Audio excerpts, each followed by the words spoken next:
जहां शंकर है वहां पार्वती का होना जरूरी है। उसके लिए सिद्ध करने के लिए एक स्थान ऐसा बनाया जाए जहां पर शंकर विराजमान है और शंकर के साथ पार्वती विराजमान है। तो शिव जी ने कहा, पार्वती उसके लिए मैं तुझे एक सुंदर कलश का निर्माण कर देता हूं। दुनिया का रचनाकार, दुनिया की रचना करने वाले महाराज, संपूर्ण ब्रह्मांड की रचना करने वाले, जिनको भगवान शिव ने स्वयं ब्रह्मदेव से कहा है कि ब्रह्मा जी तुम सृष्टि खंड को आगे बढ़ाइए, सृष्टि की रचना करिए। और आज ही के दिन, यही चैत्रीय प्रतिपदा के दिन, यही इसको कहते हैं नया संवत्सर, नया वर्ष।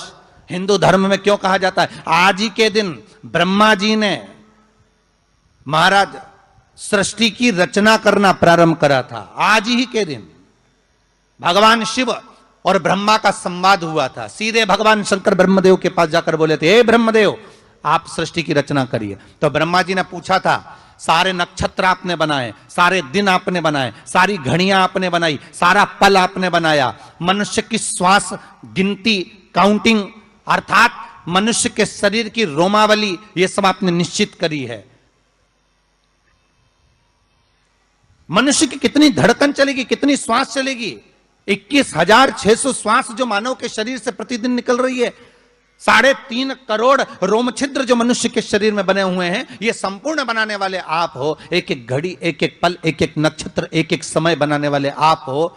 हर श्वास को बनाने वाले आप हो। तो आपसे मुझे कहना है कि एक निर्माणकर्ता ब्रह्मदेव, आप ब्रह्मा जी करें तो एक काम करो ना कि सृष्टि की रचना भी आप करो। भगवान ब्रह्मा ने शिव जी से कहा कि सृष्टि की रचना आप करिए।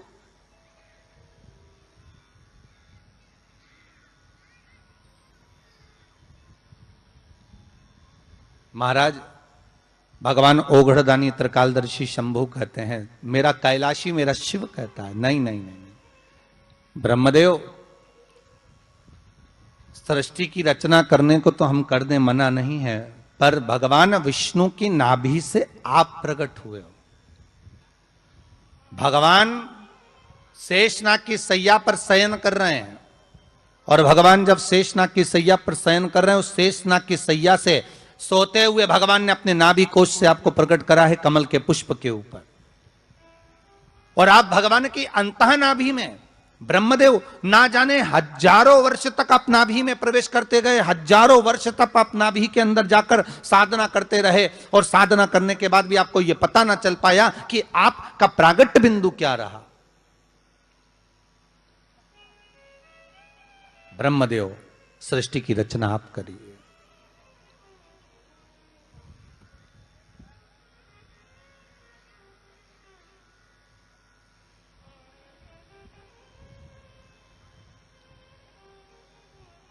ब्रह्मा जी कह रहे हैं, नाथ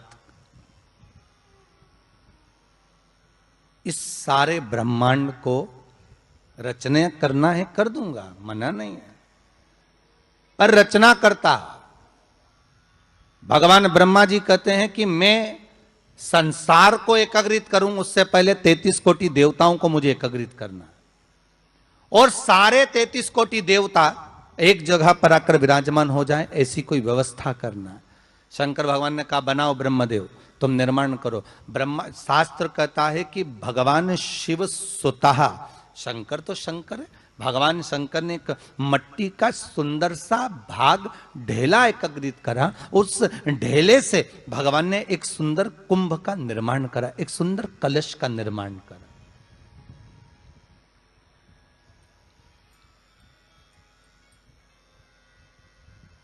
देखिए कितनी सुंदर कथा है। अगर आप लिंग पुराण में इस कथा को निकालोगे तो एक आनंद की अनुभूति और होगी। अगर किसी के मन में संशय हो कि यह कथा कहां से ली गई है, तो लिंग पुराण में से आप इसको निकालिए।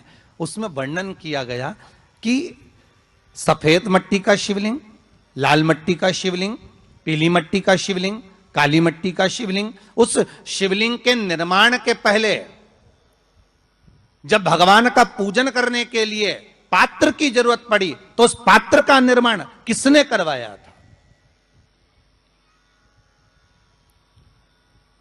और सबसे पहला पात्र निर्मित, सबसे पहला पात्र का निर्माण ये तांबा, सोना, चांदी, पीतल, इनके पात्र तो बाद में बने साहब। सबसे पहला पात्र बना ही काय का था?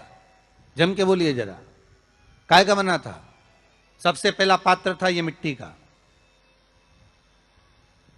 आज भी हिंदू धर्म में भले तुम्हारे घर में सोने के कलश हो, भले चांदी के कलश हो, भले तुम्हारे घर में पीतल और तांबे के पात्र रखे हो, पर आज भी अगर ब्राह्मण कहेंगे कि हमें कोई यज्ञ करना है, अनुष्ठान करना है, हमें ये स्थापना करना है, तो ब्राह्मण एक ही बात कहेंगे कि तांबा, पीतल, चांदी के हमें पात्र नहीं चाहिए। ब्राह्मण कहेगा मैं मिट्टी के कलश लाकर रखो।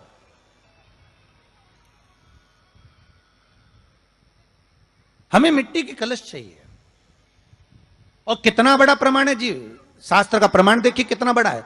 आप किसी दूसरे घर में जा रहे हो, आप अपना घर छोड़कर और दूसरे मकान में जा रहे हो, और आपको लगा कि मैं इस घर में अब 15-20 दिन नहीं आऊंगा, 1 महीना नहीं आऊंगा, तो शिव महापुराण की कथा कितना सुंदर कहती है कि अगर आप जा रहे हो और आपको ऐसा भय लगता है कि इस मकान में कोई दूसरी प्रवेश ना करे, कोई दूसरा जीव ना आ जाए, इस मकान में कोई अंतरात्मा ना आए, इस मकान पर कोई टोना ना करे, इस मकान में कोई टोटका ना करे, इस मकान में कोई जादू ना करे, तो उसके लिए शिव महापुराण की लिंग पुराण वर्णन करती है कि मात्र एक मट्टी का कलश, उस मट्टी के कलश में एक महाराज थोड़ा सा धान भरकर, उसमें एक सिक्का, 1 रुपया उसके अंदर डालकर और एक बेलपत्र उसके अंदर डालकर उसको उसके एक दिए से या प्लेट से या नरियल से उसको रखकर एक स्थान में ईशान के अंतर्गत उसको रखकर चले जाइए। उस मकान में ना तो कोई भीतर प्रवेश कर सकता है, उस मकान में ना कोई टोना कर सकता है, उस मकान में ना कोई टोटका कर सकता है, उस मकान में ना किसी की नजर लगती है।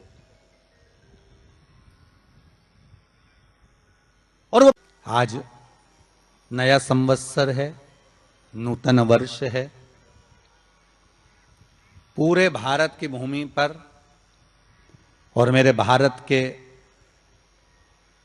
जो मानव है जहां जहां निवास कर रहे हैं, विदेश में भी, पूरी भारत की भूमि पर आज के दिन लोग देवी जी की स्थापना करते हैं। तो क्या स्थापना में क्या रखते हैं? कलश रखते हैं। धर्म क्या है? अपन ने अभी तक कथाओं में बहुत सुना शिव महापुराण में कि दिए का महत्व क्या है, अपन ने सुना दही का महत्व क्या है, जल का महत्व क्या है।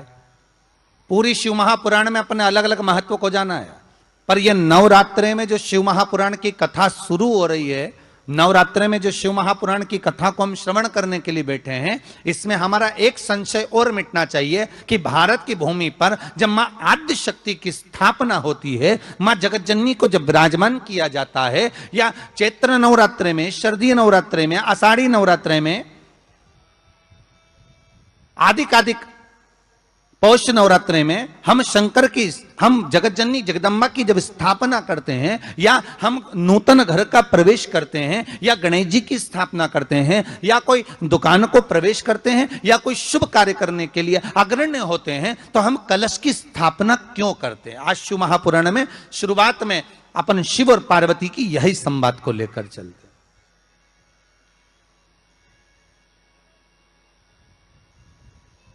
आखिर कलश में ऐसा क्या है? कलश के अंदर आखिर ऐसा क्या विराजमान है कि 33 कोटि देवता उस कलश के अंदर आकर बैठ जाते हैं महाराज?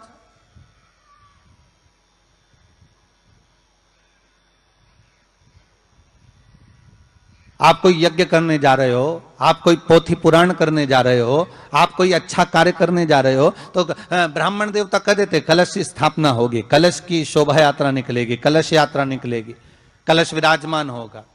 और आज हर की पौड़ी पर, प्रयागराज में या उज्जैनी में, नासिक में जो बड़े बड़े कुंभ के मेले होते, कुंभ का मतलब भी तो कलश से होता, उसकी महत्वता क्यों है? उस कुंभ की, उस घड़े की महत्वता कहां से प्रकट हो गई? शिव महापुराण की कथा कहती है महाराज, भगवान ओघड़दानी शंकर स्वयं आद्य शक्ति जगदम्बा से कहते हैं कि जगदम्बा तू क्या चाहती है बोल। तो जगतजननी जगदम्बा कहती है कि जहां मैं हूं वहां शंकर है, ये आपने कह दिया, पर जहां